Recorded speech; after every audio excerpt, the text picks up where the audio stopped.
Question काय बघा, in the adjoining figure the radius of a circle with center C is 6 cm. Circle दिलेला आहे आणि सर्कलची radius किती सांगितली, 6 cm. सेंटरचा पॉइंट आहे C, त्याला एक टँजंट आहे, टँजंट इथे A आणि इकडे B. अशी डायग्राम दिलेली आहे तुम्हाला आणि तुम्हाला काय सांगितलंय, C circle of centre C is 6 centimetre. सर्कलची रेडियस किती आहे, 6 सेंटीमीटर. मग आपण एक इथे रेडियस कन्स्ट्रक्ट करून घेऊ. आपण हे जॉईन केले सी आणि ए. ही सी ए किती दिलेली आपल्याला, 6 सेंटीमीटर सांगितलंय ना आपल्याला, गिवन आहे. मग आता 1 बाय 1 4 क्वेश्चन सब क्वेश्चन आहे त्याचे. पहिला क्वेश्चन काय दिलेला आहे बघा, मग यातला first sub question, what is the measure of angle CAB and Y. Angle CAB ह्या अँगलचं मेजर काय विचारले आपल्याला. हा अँगल कितीचा असेल, इथे असलेला हा जो अँगल आहे ना, हा अँगल कितीचा आहे, असा फर्स्ट क्वेश्चन आहे. मग त्याच्यामध्ये काय तुम्ही लिहिणार, तुम्हाला काय फाइंड करायचे आपल्याला, to find angle, measure of angle CAB किती असेल बरं, 90 येतो. का 90 आहे, because radius is perpendicular to tangent. मग सोल्युशन मध्ये काय लिहिणार तुम्ही, CA is the radius of circle and AB is the tangent. AB ही काय आहे, tangent. CA is perpendicular to AB by tangent theorem. tangent theorem नुसार हे काय असते, रेडियस ही टँजंटला काय असते, परपेंडिक्युलर असते. Therefore angle CAB is equal to 90 degree. तो किती येणार आहे, 90 डिग्री. हे झालं फर्स्ट सब क्वेश्चनचा आन्सर. त्याच्यानंतर सेकंड सब क्वेश्चन काय दिलं बघा, what is the distance of point C from line AB. Point C चं डिस्टन्स विचारले आपल्याला लाईन AB पासून. मग इथे पण काय लिहिणार आहे तुम्ही, AB is the tangent of circle. त्याच्यानंतर CA is the radius of circle. त्यानंतर CA is perpendicular to AB. He perpendicular आहे म्हणजे स्ट्रेट लाईन झाली आणि परपेंडिक्युलर लाईन हिच आपण काय कन्सिडर करतो, ट्रायंगल मध्ये हाईट कन्सिडर करतात ना. जर आपण हा असा इमॅजिनरी ट्रायंगल कन्स्ट्रक्ट केला तर ही काय झाली, त्या ट्रायंगलची हाईट झाली ना. म्हणजे C चं डिस्टन्स AB पासून किती झालं, 6 centimetre. Therefore point C CA is equal to आपल्याला गिवन किती दिलेली आहे, CA 6 सेंटीमीटर. रेडियस 6 सेंटीमीटर दिलेली आहे ना आपल्याला. Therefore distance of point C from AB is equal to 6 centimetre. म्हणजे डिस्टन्स पण किती होणार आहे, 6 centimetre. Perpendicular line straight line असते आणि त्याच्यामुळे तेच काय त्याचं डिस्टन्स आहे. त्याच्यानंतर तिसरा, distance of AB is equal to 6 centimetre. Distance AB is equal to 6 centimetre. Find distance of BC. Distance of BC. मग आता आपल्याला काय दिले बघा, AB दिलाय. AB किती दिलाय, 6. त्याच्यानंतर आपल्याला काय विचारलंय, BC म्हणजे हा काढायला विचारलाय आणि हा दिलेला आहे.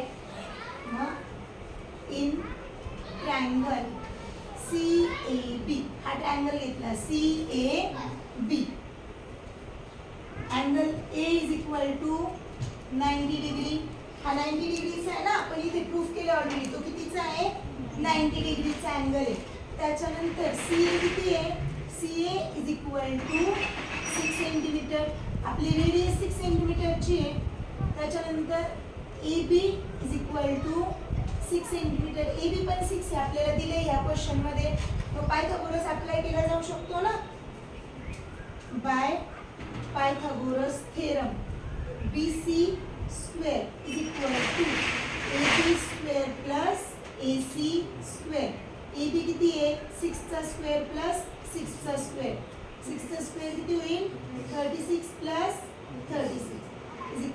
BC square. मग BC इज इक्वल टू दोघांचं ॲडिशन किती होईल 72. 72चं स्क्वेअर रूट निघतं का नाही. मग परत त्याचे फॅक्टर करा. BC is equal to 36 multiplies by 2 आणि मग BC किती मिळेल तुम्हाला BC is equal to 6√2 centimetre. हे झालं थर्डचा आन्सर. पायथागोरस थेरमनुसार याचा हायपोटेन्यूज काय आहे OR. OR square is equal to OM square plus MR square. OR ची व्हॅल्यू किती आहे 10चा square is equal to OM किती आहे 5 प्लस MR स्क्वेअर. 10चा स्क्वेअर 100, 5चा स्क्वेअर 25 प्लस MR स्क्वेअर. मग MR square is equal to काय होईल 100 minus 25. MR square is equal to 75. MR is equal to root 75. 75चं स्क्वेअर रूट निघतं का नाही. मग MR is equal to 25 multiplies by 3. 25चं स्क्वेअर रूट 5√3 सेंटीमीटर. MR किती मिळालं आपल्याला 5√3 सेंटीमीटर. जेवढा MR असतो तेवढाच काय असतो NR असतो. By tangent segment theorem. म्हणजे हे जे दोन टँजेंट असतात एकाच पॉइंट मधून एक्सटर्नल पॉइंट मधून ड्रॉ केलेले या दोघांची लेंथ काय असते सेमच असते. परत काढायची गरज नाही. आणि जरी तुम्ही परत काढलंस तर काय आन्सर येईल बघा बरं. हा OR आहे. OR किती आहे 10. हा किती आहे 5. म्हणजे सेम कॅल्क्युलेशन होणार आहे का त्याच्यामुळे काढायचे नाही. MR is equal to NR. Therefore, NR is equal to 5√3 centimetre. मग MR ची पण व्हॅल्यू मिळाली आणि NR ची पण व्हॅल्यू मिळाली. किती येते 5√3 सेंटीमीटर. त्यातलाच दुसरा प्रश्न बघा काय आहे. What is the measure of MRO.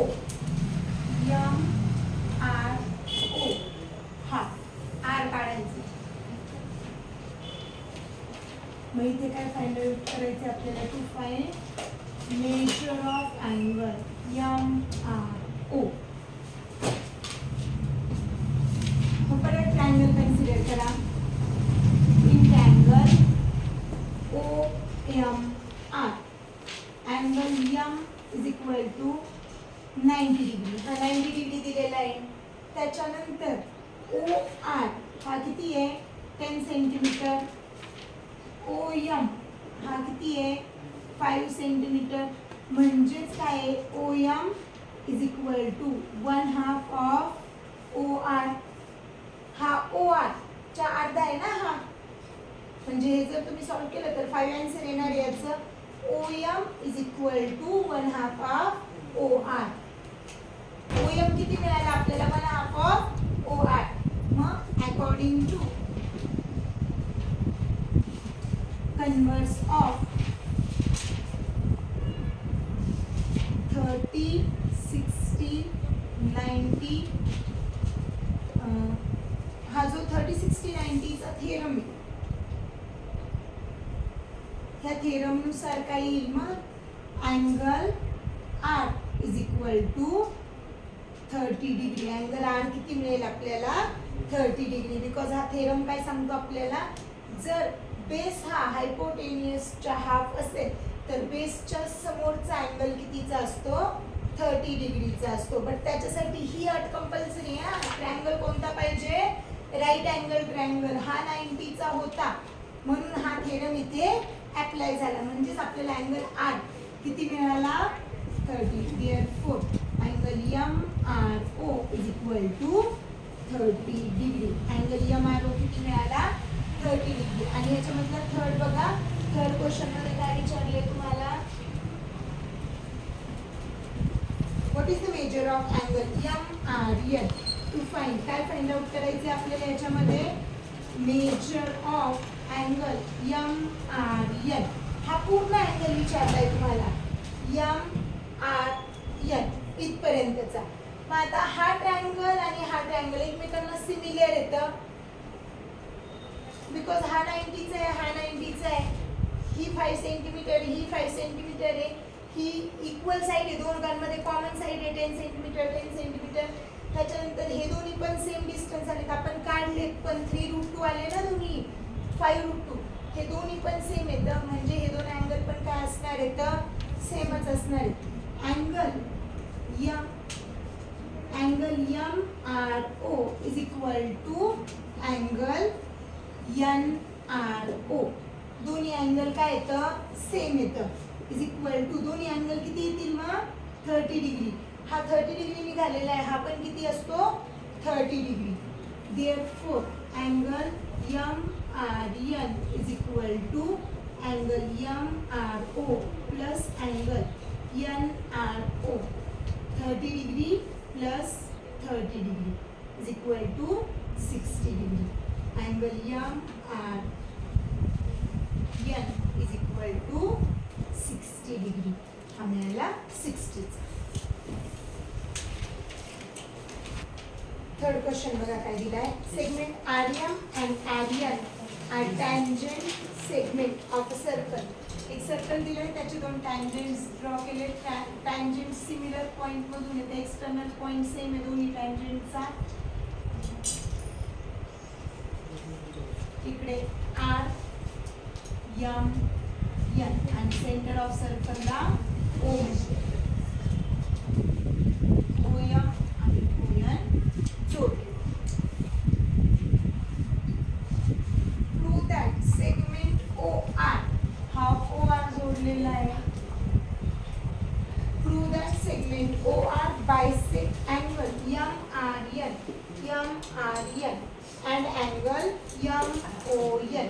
आपल्याला काय प्रूव्ह करायचे बघा, आपल्याला इथे काय करायचंय, हा जो ओ आर आहे, ओ आर नी हा अँगल बायसेक्ट केलाय आणि हा सुद्धा अँगल बायसेक्ट केलाय, हे आपल्याला प्रूव्ह करायचंय. अँगल बायसेक्ट केले असतील तर ते दोन अँगल कसे असतात, सिमिलर असतात. म्हणजेच इथे आपल्याला गिवन काय काय बघा आधी. Given O is the centre of circle, segment RM and RN are tangents of circle.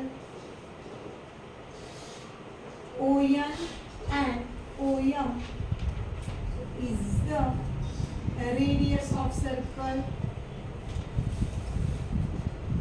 एवढं आपल्याला दिलेलं आहे. त्याच्यानंतर आपल्याला विचारलंय काही की आपल्याला फाइंड काय करायचं किंवा प्रूव्ह काय करायचं आपल्याला इथे. टू प्रूव्ह हे दोन अँगल सिमिलर आहेत हे प्रूव्ह करायचे आपल्याला आणि हे दोन अँगल सिमिलर आहे हे प्रूव्ह करायचे. म्हणजेच आपल्याला प्रूव्ह करायचे O R is bisector of angle M R N and angle M O N. हे प्रूव्ह करायचे. म्हणजेच आपल्याला काय प्रूव्ह करायचंय, angle M R N M R O is equal to angle N N R O. हा इकडचा angle आणि इकडचा अँगल सेम आहे हे प्रूव्ह करायचं आपल्याला. आणि त्याच्यानंतर सेकंड काय प्रूव्ह करायचं आपल्याला, angle M O R is equal to angle N O R. हे प्रूव्ह करायचे ना आपल्याला. हे दोन अँगल काय येतं, कॉन्ग्रंट म्हणजेच इक्वल आहेत हे आपल्याला प्रूव्ह करायचे. मग आता आपलं प्रूफ म्हणजे गिवन आहे ते परत एकदा लिहून घ्यायचं असतं. किंवा दोन ट्रायंगल झाले तिथे. हा अँगल कितीचा आहे 90चा, हा अँगल पण कितीचा आहे 90चा. मग हे आपण इथे in triangle O M R and triangle O N R हे दोन ट्रायंगल घेतले आपण. ह्या दोन ट्रायंगल मध्ये O segment O M is equal to segment O N हे दोन सेम येतील. कशामुळे सेम येतील, हे काय येतं, रेडियस ऑफ सर्कल. सर्कलच्या रेडियस आहेत म्हणजे त्या काय असणार आहेत, एकमेकांना कॉन्ग्रंट असणार आहेत. त्याच्यानंतर ही O R segment O R is congruent to segment O R. दोन्ही ट्रायंगलची साईड आहे नाही, खालच्या ट्रायंगलची पण आहे आणि वरच्या ट्रायंगलची पण आहे. ही काय झाली मग कॉमन साईड. त्याच्यानंतर segment RM is congruent to segment RN tangents of tangent from same external point. एकाच एक्सटर्नल पॉइंट मधून निघालेल्या टँजंट ह्या कशा असतात सेम असतात. मग आता तिन्ही साईड सेम झाल्या. Therefore triangle OMR similar to triangle ONR by कोणती टेस्ट. तीन साईड सेम येतं. S S S test. S test नुसार हे काय झाले दोन्ही ट्रायंगल सिमिलर झाले. ट्रायंगलच्या लेंथ सिमिलर येतं. त्याच्यानंतर ट्रायंगलचे सगळ्या साईड सिमिलर आहे. ट्रायंगल सिमिलर आहेत. मग ट्रायंगलचे अँगल पण कसे असतात कॉन्ग्रुएंट असतात. साईड्स कॉन्ग्रुएंट आहेत म्हणजे अँगल पण कॉन्ग्रुएंट असतात. Therefore angle OMR is congruent to angle. आता OMR मग दुसरा काय असणार आहे NOR. N इथे उलटा लिहिला पण triangle sorry angle OMR is congruent to angle ONR. दोघं पण कितीचे येतं 90चे. आणि हे रिझन नाहीच लिहिलं तरी त्याची गरज नाहीये बिकॉज हे सिमिलर ट्रायंगलचे अँगल आहे. तिन्ही पण अँगल एकमेकांना कसे येणार येतं कॉन्ग्रुएंट येणार येतं. त्याच्यानंतर angle MOR is congruent to angle NOR and angle कोणता राहिला आता MRO is congruent to angle NRO. आणि मग ह्या दोघांना याला 1 म्हणा आणि याला 2. याची गरज आहे का आपल्याला हा प्रूफ करायचा आहे का आपल्याला नाही प्रूफ करायचा आहे. हाला हे दोन लागतात ना फक्त आपल्याला म्हणून याला 1 आणि 2 म्हणा. मग from 1 and 2 from 1 and 2 it is proved that OR is bisector of angle MRN and angle MON because हे सेम झाले ना. इथे मी लिहिले सुद्धा MRO is congruent to NRO झाले इथे प्रूफ थर्ड मध्ये. आणि इथे सेकंड मध्ये काय दिलं MOR is congruent to NOR. MOR is congruent to NOR. जर ट्रायंगल सिमिलर असतील तर त्याचे अँगल कसे असतात कॉन्ग्रुएंट असतात. तर अँगल कॉन्ग्रुएंट आहेत. हे दोन अँगल सिमिलर प्रूफ झाले. म्हणजेच ही जी OR आहे हिने काय केलं बायसेक्ट केलं ना त्याला इक्वल दोन पार्ट्स मध्ये डिवाइड केलं. दिअर from 1 and 2 it is proved that segment OR bisect angle MRN and angle MON.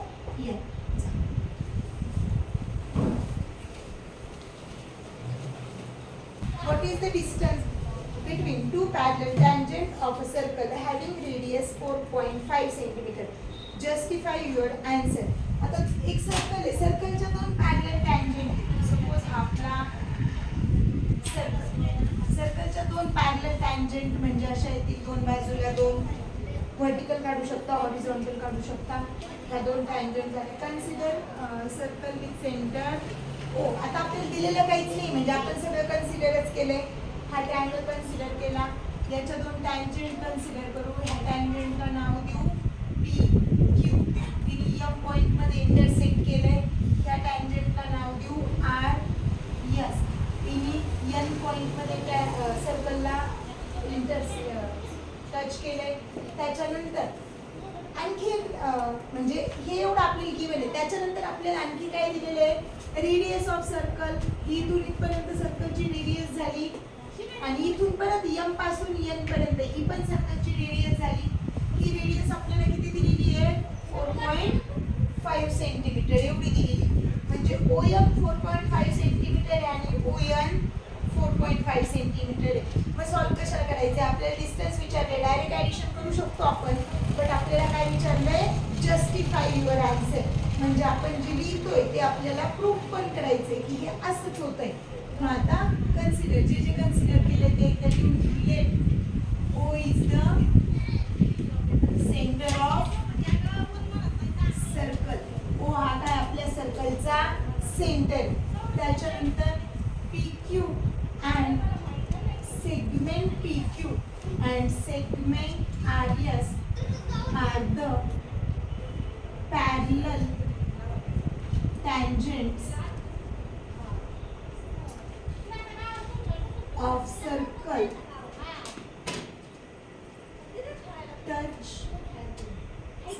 touch the circle at point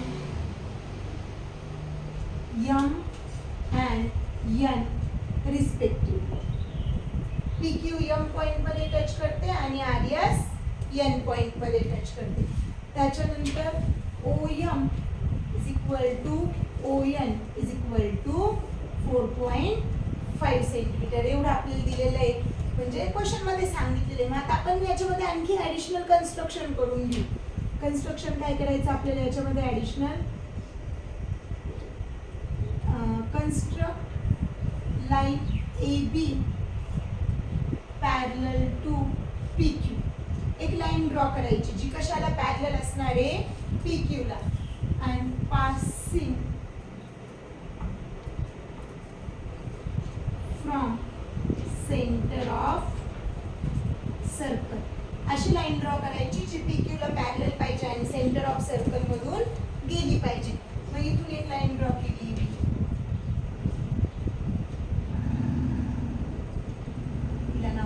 A आणि B.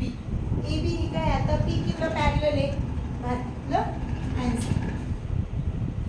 आता AB is parallel to PQ and PQ is parallel to RS. AB कशाला parallel आहे, PQ, आणि PQ कशाला parallel आहे, RS ला, म्हणजे AB RS ला पण पॅरललच होईल ना.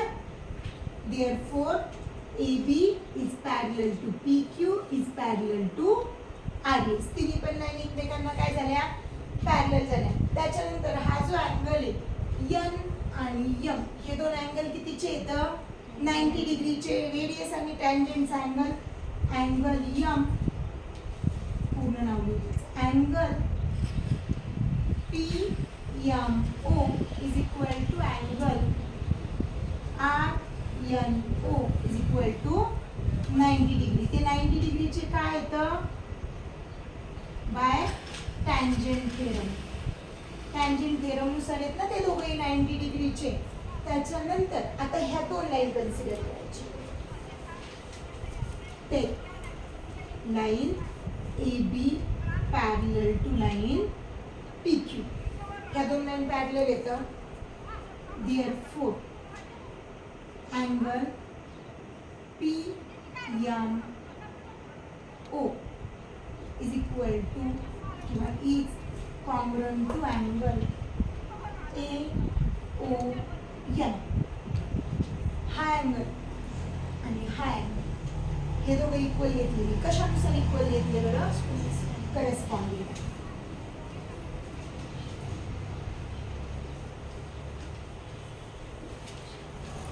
त्याच्यानंतर परत एकदा काय करा, line AB parallel to line RS. AB अजून कशाला पॅरलल आहे, RS ला पण पॅरलल आहे. मग angle, therefore angle RNO is congruent to angle AOM. हा N, हा आणि हा वरचा, हे दोघं आता मी कॉंग्रुएंट घेतले. कशानुसार, ते पण काय येतं, corresponding.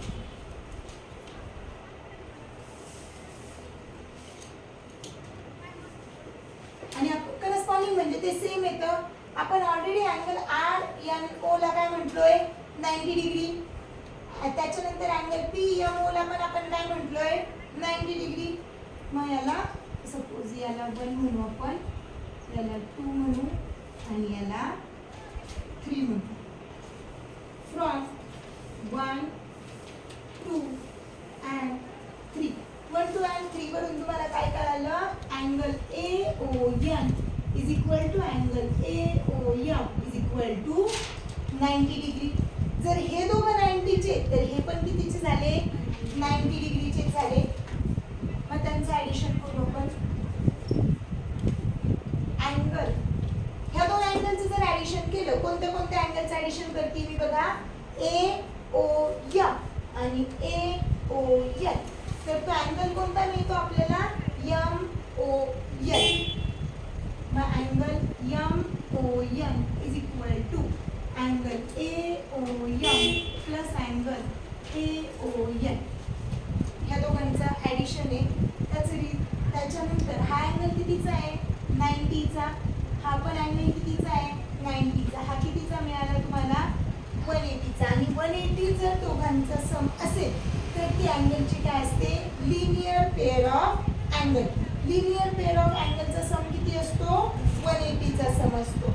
Therefore, angle AOM and angle AON is linear pair of angle. मग ही अँगलची काय झाली? लिनियर पेअर झाली. MN is equal to हा जो MN आहे, MN is equal to OM plus ON. हे कशामुळे? बिकॉज M आणि O च्या मध्ये ना, इथे M आणि N च्या मध्ये ना हो, M O N. मग आता OM किती? 4.5. ON पण किती? 4.5. 4.5 plus 4.5 is equal to 9 centimeter. And therefore, distance between two parallel tangents is 9 centimeter. मग दोन पॅरलल टँजंटच्या मध्ये डिस्टन्स किती आलं? 9 सेंटीमीटर.